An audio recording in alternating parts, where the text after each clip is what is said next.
Hey guys, left from the Basilica of St. John from Selçuk city, and I was under the impression that Artemision, or the Temple of Artemis, which probably was the most important and famous place for the city of Ephesus, was more nearer to the city of Ephesus, which it's about 3 kilometers from the city of Selçuk. But I find out that it's actually also in the city of Ephesus, about 200 meters from the Basilica of St. John in the valley. Well, it was one of the seven wonders of the ancient world. Today, unfortunately, it has only some marble blocks scattered all around the place over there, and a really inconspicuous single column standing. And I think that in my previous video at the end, when I'm filming the Turkish mosque, you can see that pillar. But I came here, I arrived to Ephesus. And Ephesus, I will start with the position. As you can see, all over there in the distance, where is the yellow color, used to be the harbor. But as I said, the rivers that were flowing from the west side, from the east side towards the west side, over there is the sea, brought lots of sediments and they sealed up the harbor. Probably in the last centuries, when this city was used, there was also a canal that was up to the end of this alley that you can see it in front of us. So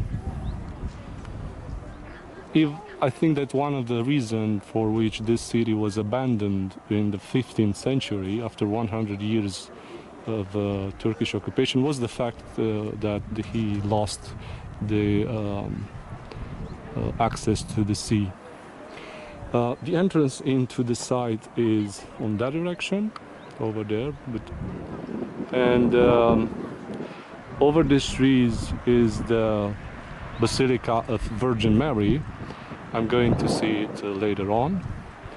And from here you have access to the second most important landmark of Ephesus, is this open-air theater. It has a capacity of more than 25,000 places. It's probably the largest theater in the ancient world, and the whole city of Ephesus has Greek and Hellenistic influence. It was built by the Greeks at first. Even this amphitheater had this Hellenistic construction up to this fence, and what is upper was enlarged during the Roman rule.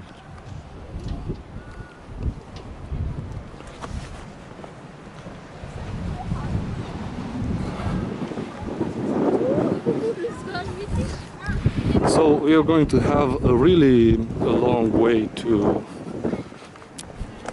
go, and I say to get started. This theater was actually first used for drama and plays, but during the Roman times it was also used for gladiator fights. They found a graveyard of gladiators.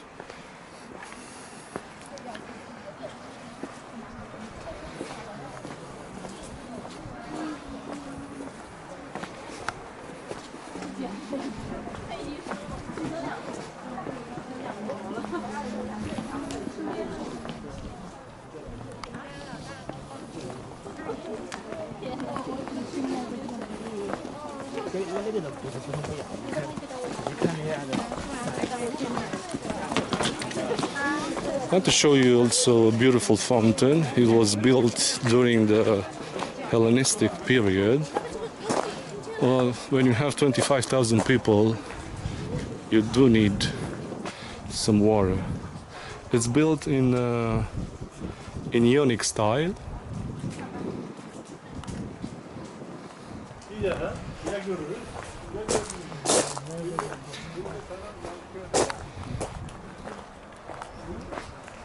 Well, I think there are three elements that describes very well this place. I would say water, marble, and luxury. And everything is so big.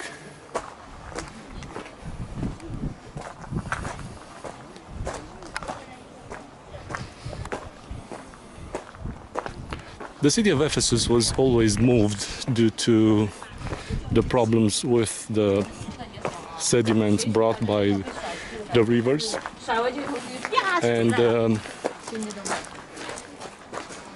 this place was started to be constructed during the Greek times, and it became really famous and flourishing during the Roman period. The Romans conquered the place in 129 before Christ.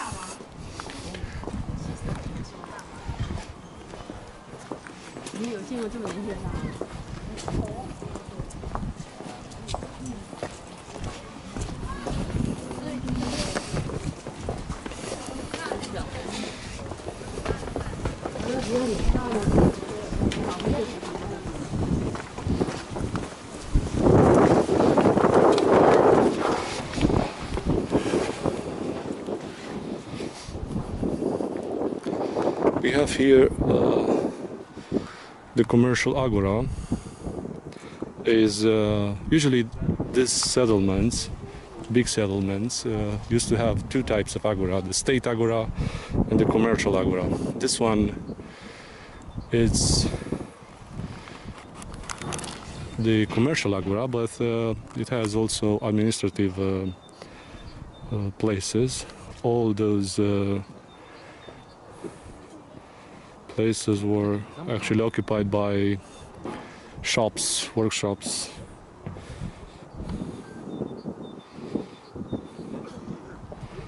It has three gates. One, it's here on the north side. It's over there. The second one, it's on the west side, over there. And the most beautiful preserved and reconstructed is the one on the south side, which is over there and is quite close to the library of Celsius. We're going to go there to see it.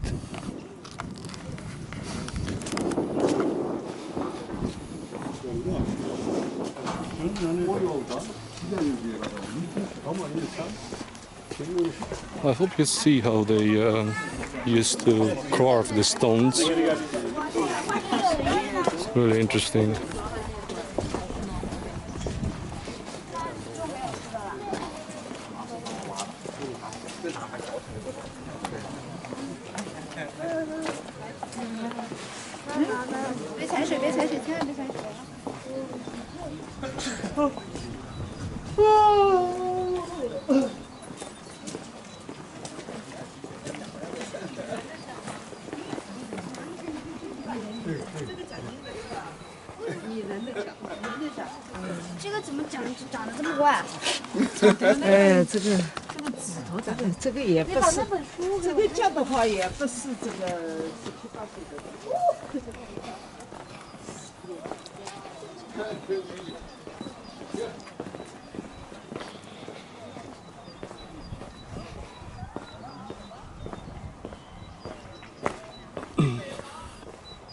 The city was destroyed by the Goths in 263 before Christ, but then it was rebuilt and became an important commercial center, as I said, during the Romans.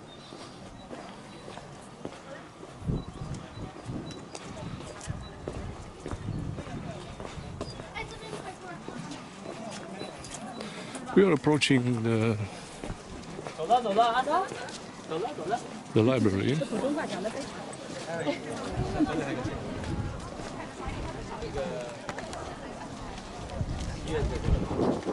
At first it was a grave place for a prominent Roman family, and the son decided to transform it into a library due to his position, and the facade is facing east side, so it was really good for morning reading. It had almost 12,000 scrolls at one point, and it still has the tomb beneath the structure.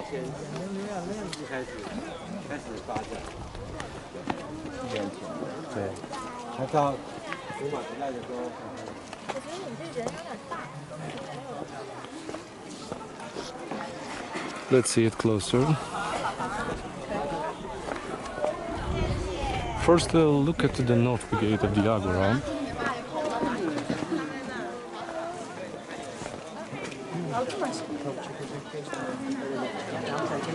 One of the tribunes and the benefactors, like Mithridates, was the one who financed the building of this gate.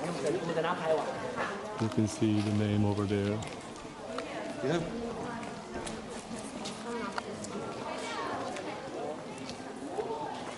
Lots of Latin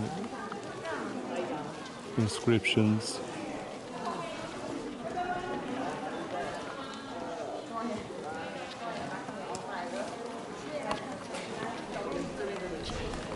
The statues that are on the library were probably statues of the relatives of Celsus. So this is an Estimi Celsus, an Estimi Chalcoi.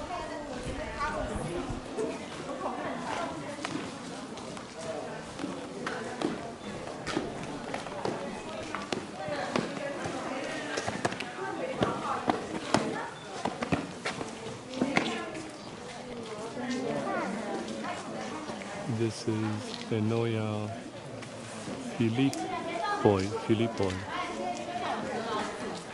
something related to Philippi.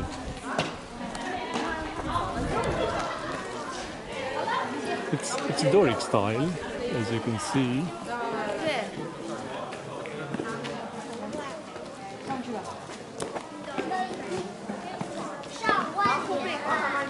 Areti Chalcoi.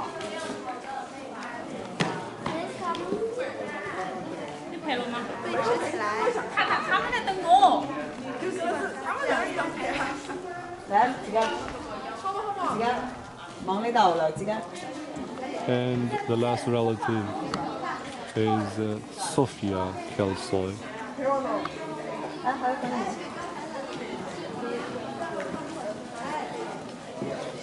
So this is probably the best heron which was built over a burial chamber of the deceased. It was destroyed. It was built in between 100 and 110, and only 160 years survived, because after in 270 was an earthquake, and since then it wasn't rebuilt. But it took its place during the 20th century when it was rebuilt. Beautiful, beautiful building.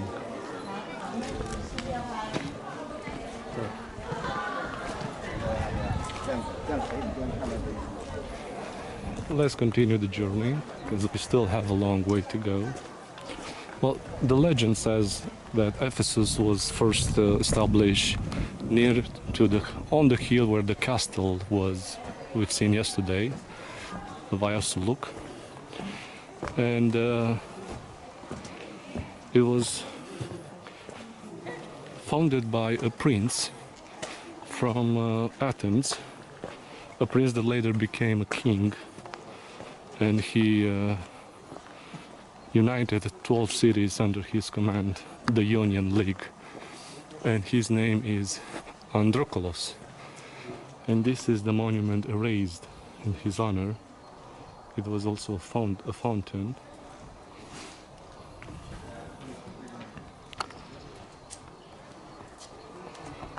We passed, well, I'll come back,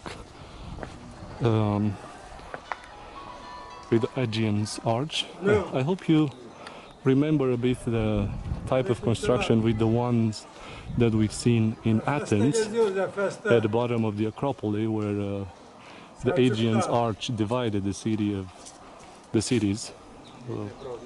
On one side was the city of Theseus, on the other side the city of Aegean. So this arch was also built in his honor.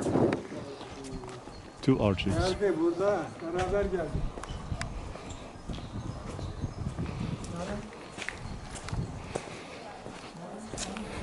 This is a processional way, and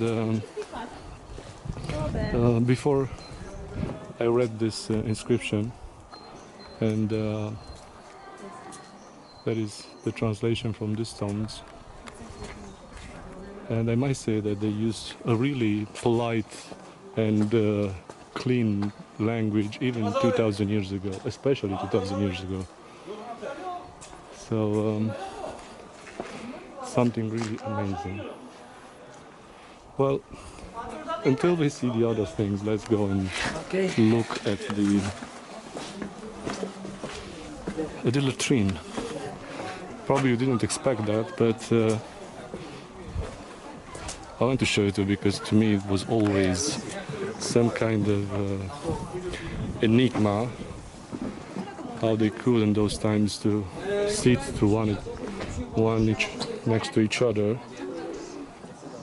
And there were 2 rows of channels, one over there and the second one here, and it was a floating water all the time that cleaned the place continuously. And they had these holes in the front. Well, probably the liquid was in this side and the other part on the other side. It's the only explanation that I can find.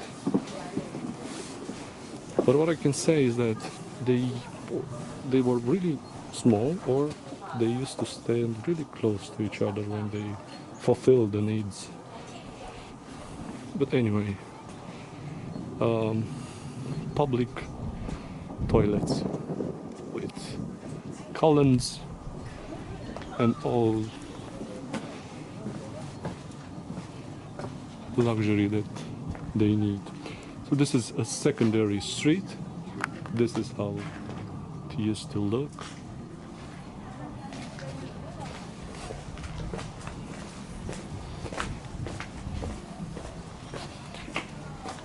We'll continue the journey to see how people used to live, how their houses used to look, because what we've seen so far is only the temples and the public places. This is also a fountain at the base of the human quarter.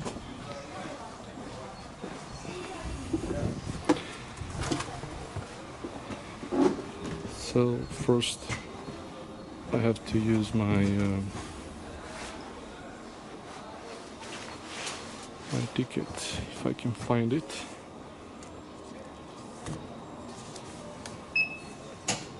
Next 9 inches. Please pass. So let's go to see how wealthy families used to live here.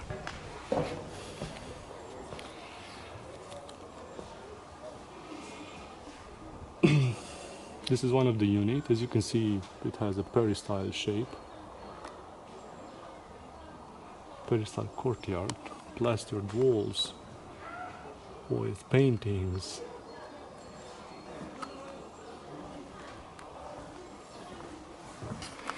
The arrangement is on terraces.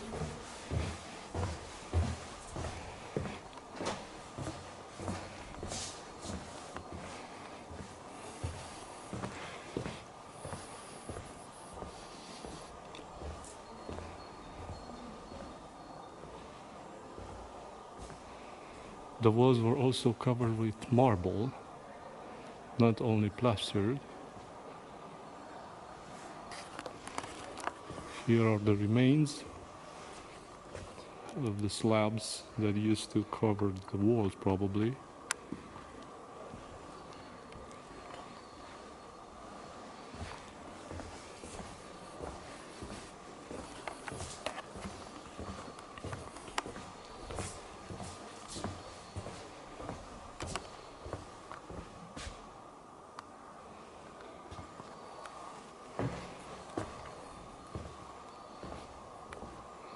That's also a basilica. It's one apse and the barrel vault. But it's a private basilica because here the guests were received by the owner.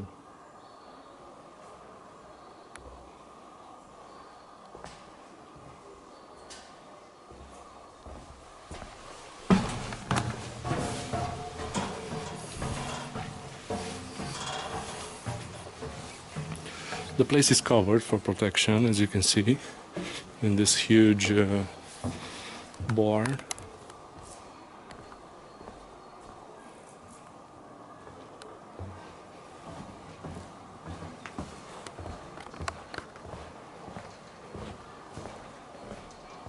Mosaics.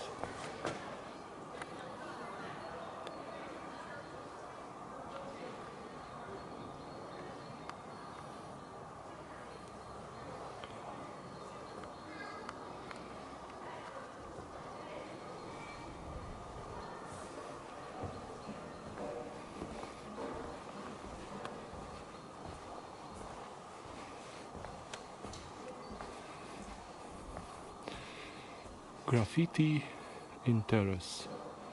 House 2.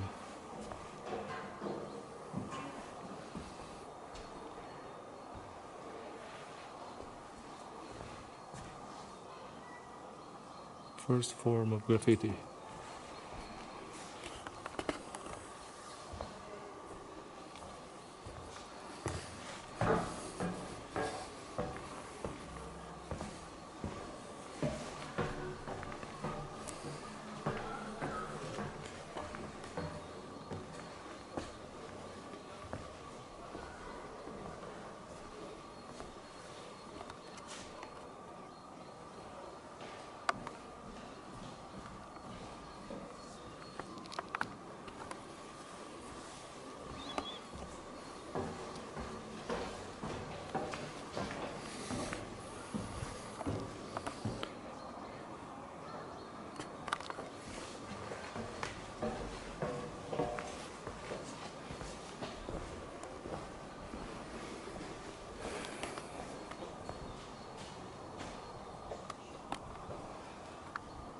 Beautiful paintings, animals, geometrical figures.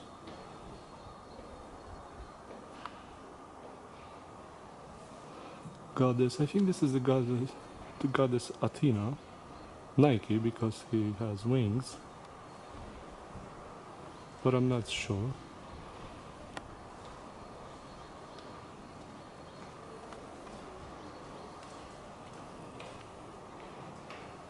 Flowers and leaves were the main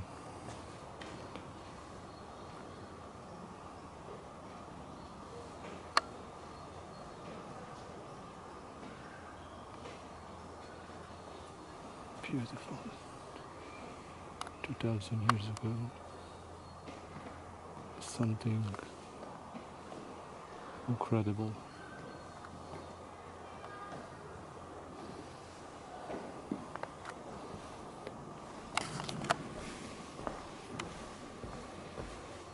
Let's go further.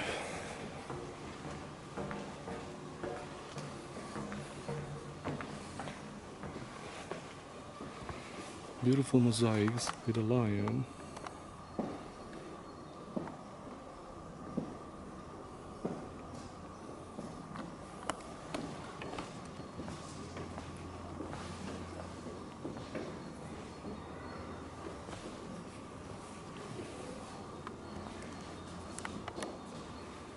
Again, a peristyle here.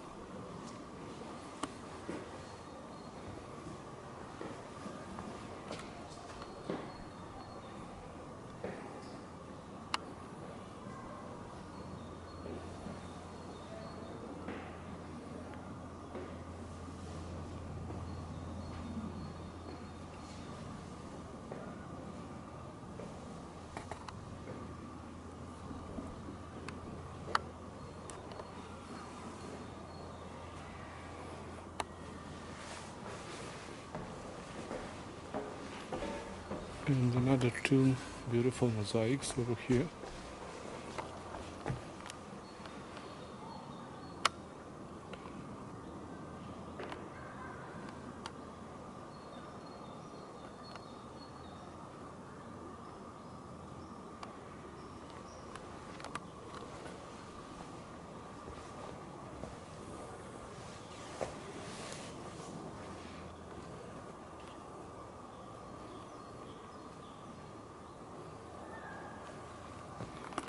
Well, is it said that this is Dionysus,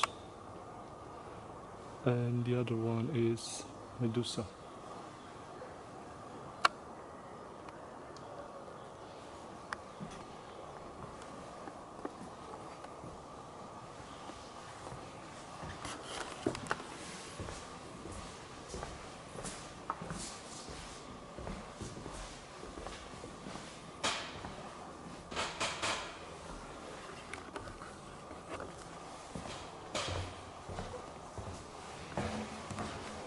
On the right side there are also Byzantine constructions.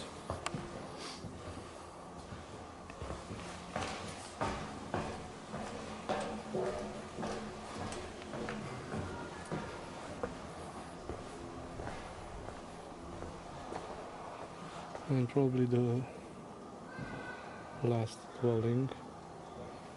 It's an early Roman Empire ground plan.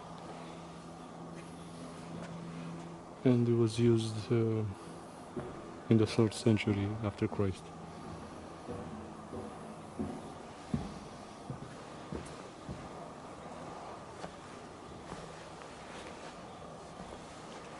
Also a peristyle with a pool in the middle.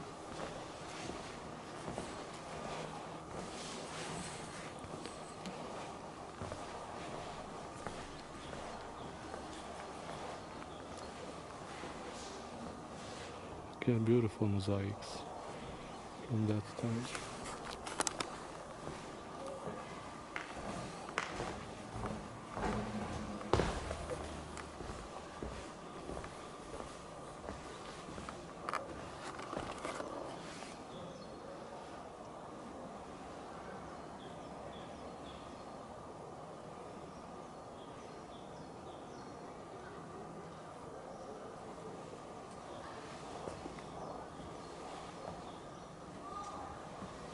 And the last peristyle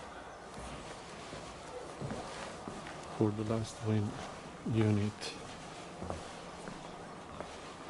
It's a fountain over there.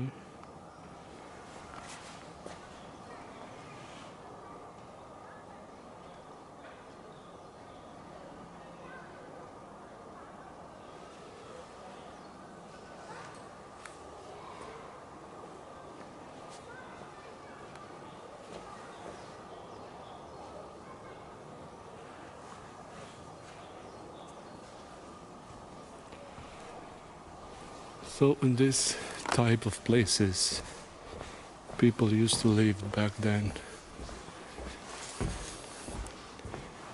Amazing.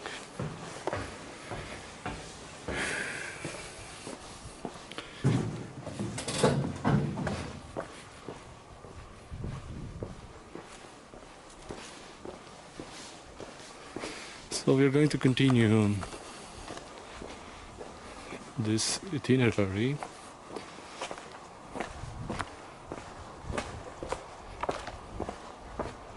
Let's see how places that we already visited looks from above.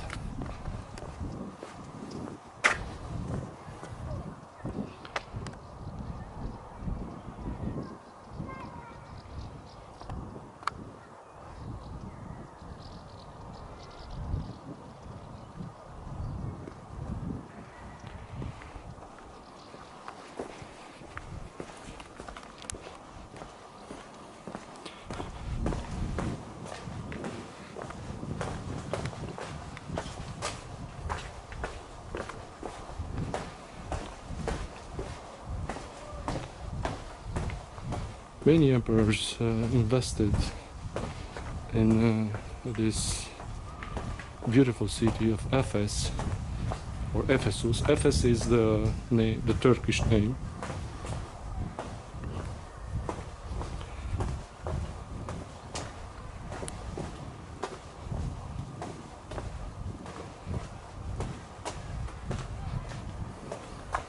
Obviously, in this place there were also Mycenaean traces from the 1400 before Christ era. As I said, it was founded on this place, in this area, since the Dark Ages of the Greeks. That means in the 10th century before Christ.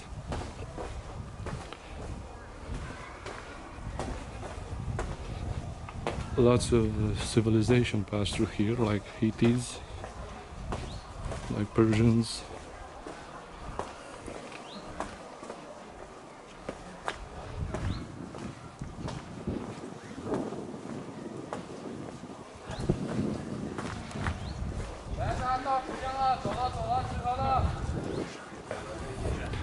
We are back at the Hadrian's arches.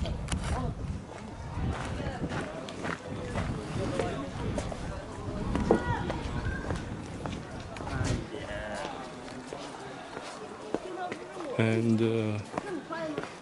at the heron of Androclus. The cat is still there. She didn't left.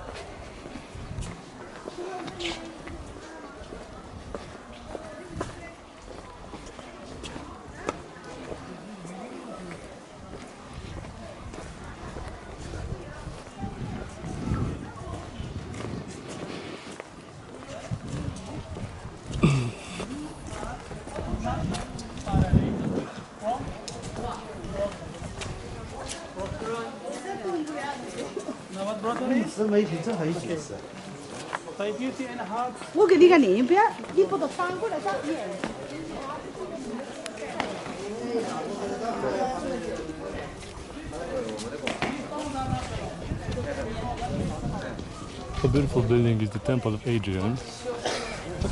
On these places were the heads of important political and royal families.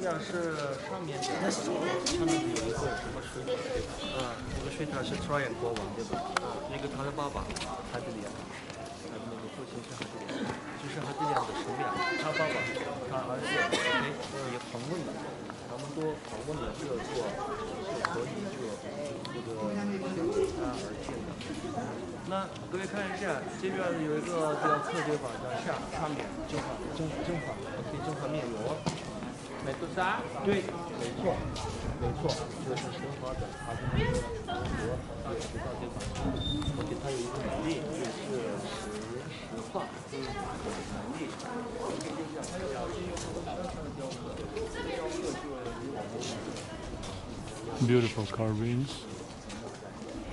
Hadrian was a great emperor.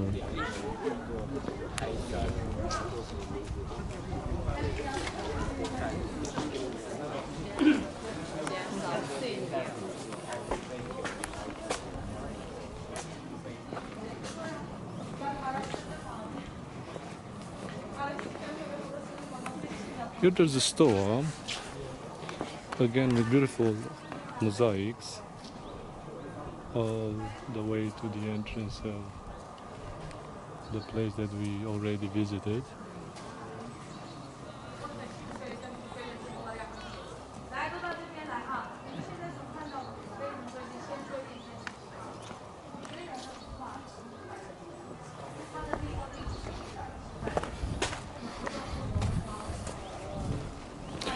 So this is a pedestrian zone. Even back then it was a pedestrian zone. Over here are the public baths.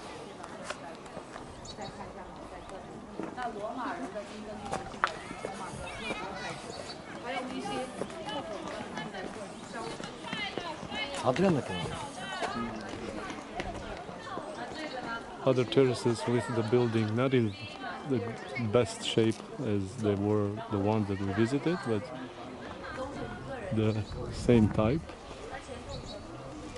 of buildings.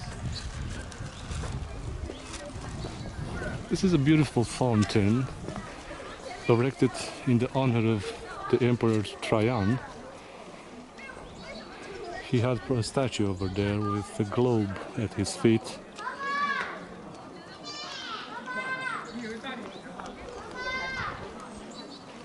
Huge fountain, beautiful work.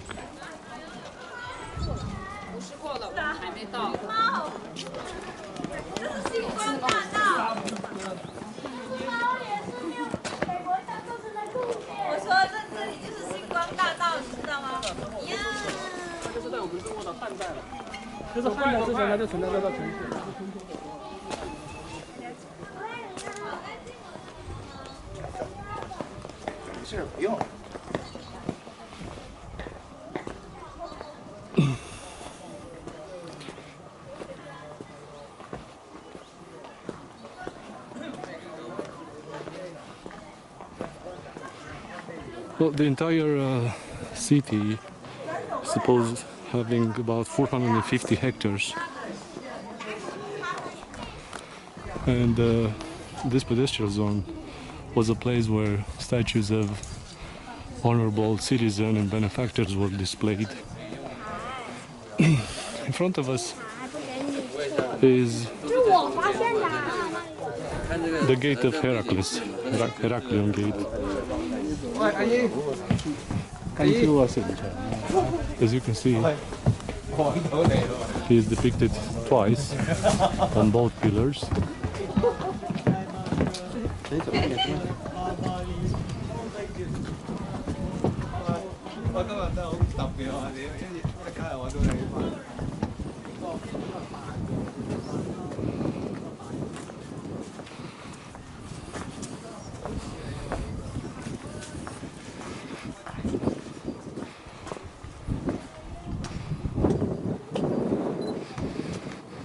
And now we are entering in the upper side of the city, where there were probably the largest buildings.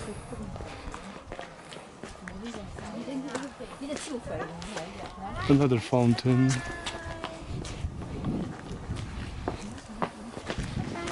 The Emperor Domitian had a temple and a fountain over there.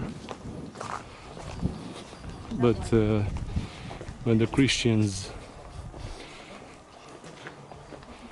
were the majority of the population, they destroyed his temple. It's almost nothing left. Over there there's another monument of Polio, was the one who actually made it possible to build an important aqueduct, and another fountain in his memory and honor was built over there. They are working at the place right now.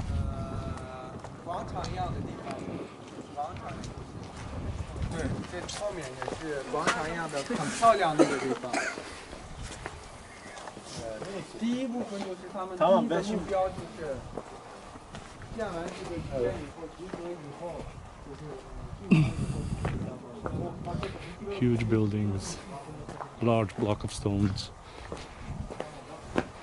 all over the place, columns, capitals,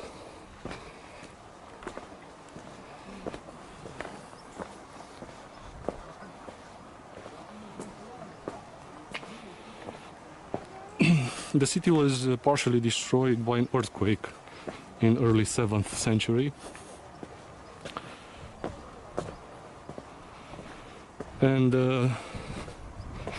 after the 7th century, they keep changing their rules between Arabs and Byzantines.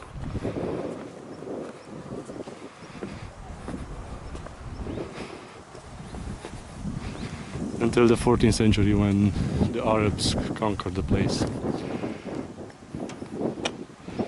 So this is the Rhodian peristyle. It's a place where they used to have feasts and dancing, and it was also most likely a place of worship.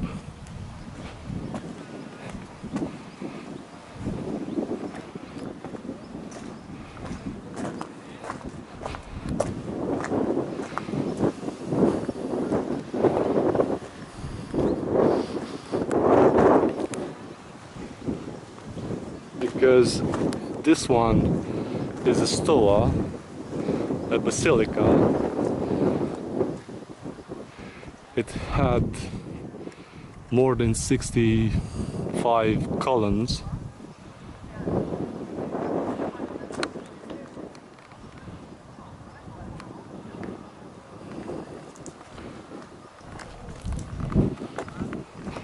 And one of the goddesses that were worshipped here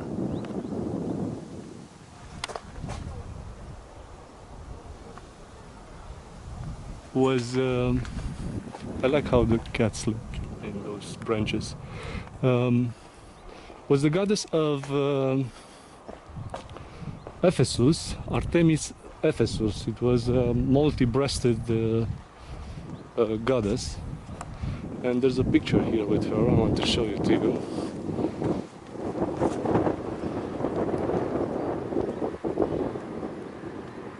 You can see the many breasts that she has.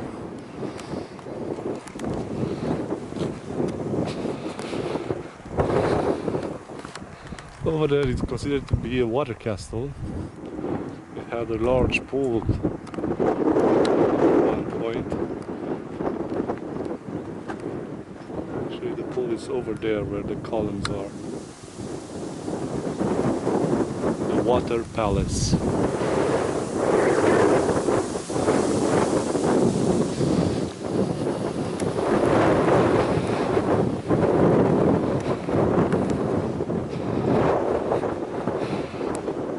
A second theater, but it was an Odeon actually, and the Odeon was with a roof. Now obviously it's roofless. It has a capacity of about 1,500 people.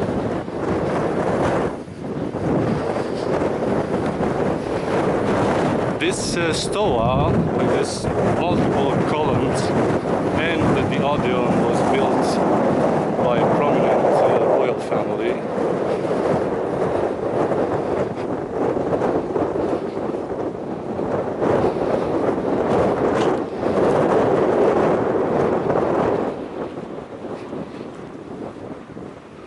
And we are getting close to the end of this itinerary.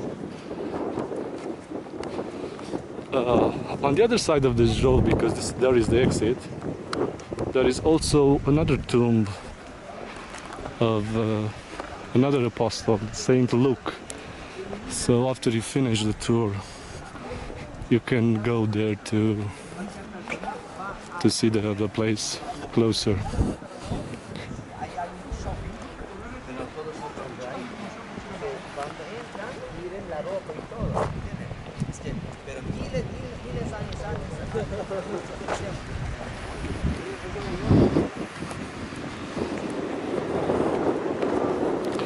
The last thing that I want to show you is a reconstruction and a model of the entire city of Ephesus.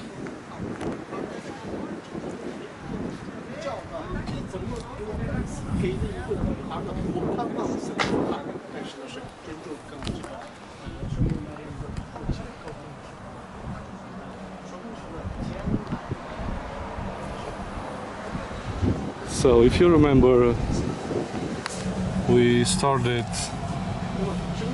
from there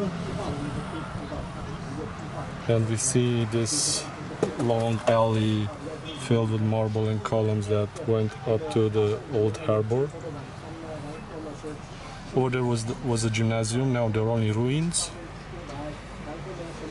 There was the Basilica of Saint Mary, Virgin Mary.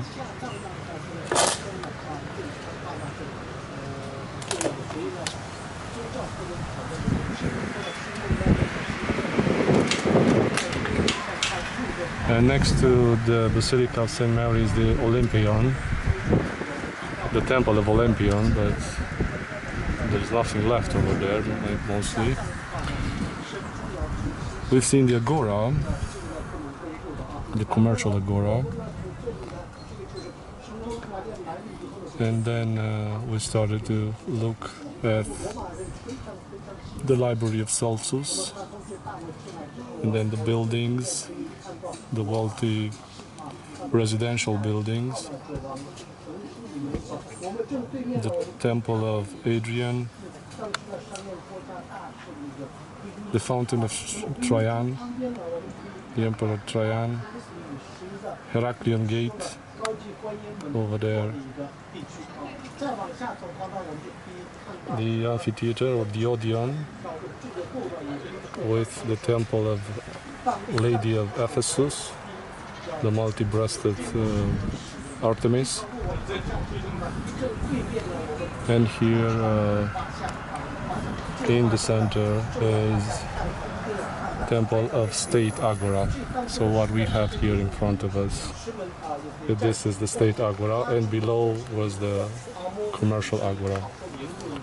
它是一个很厉害，它射箭非常棒，所以呢，它射箭的时候呢，把一边胸部呢，它要切掉啊，然后就参加这个射箭比赛啊。So this is Ephesus.